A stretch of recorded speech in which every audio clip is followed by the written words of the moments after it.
I thought the Bears did a great job. Shout out to IYC and Poles. I think Caleb Williams is the guy. And I think that is why you're making the push. You also have a group in Ryan Poles and Ian Yates Cunningham who I think, independent of the situation they're in and how you perceive that situation, will be pushing hard to fortify this rookie quarterback or this second year quarterback. But they're also not like on the front end of their tenure.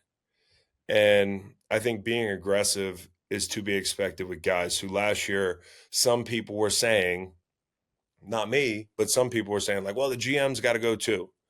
Like, like when things go wrong, eventually everybody in the building is in the crosshair. And so I think like them being aggressive is part of that, but I think it's just the right thing to do. Tooney from Kansas City, Dahlman from Atlanta, Jonah Jackson from LA. Like they've kind of put together an all-star group of interior linemen. It's not the flashiest thing in the world. And like if you're building a dream team in sports, like the least sexy subset of athletes is probably guards and centers. But they do have like a guard and center dream team here, right? Like they've got some good football players that they've accumulated in just like a week or two period.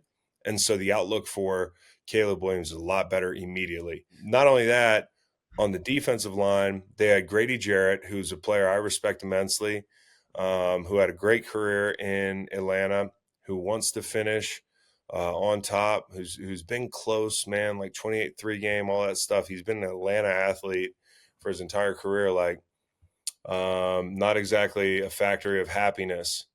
And now he heads to Chicago to see if he can turn that place around up front, along with Montez Sweat and Odangbo. Thought he had a really nice year 2 years ago, and last year the numbers weren't eye popping, but I think most people can see, including Dennis Allen and the Bears, like this kid can play. He's got great size.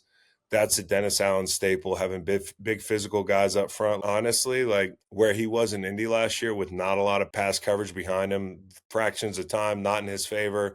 He's going to be playing in front of some really good corners on a fun defense across from Montez Sweat, next to Grady Jarrett. Like, I think that's exactly it, Chris. Like we talk about this all the time on the show. Like, is it better as a DN to rush opposite an elite guy or next to? And you have next both to, those things here yeah. now, though, with like Dio, across from Montez, and now Montez next to Grady Jarrett. So That's really right. good combinations there.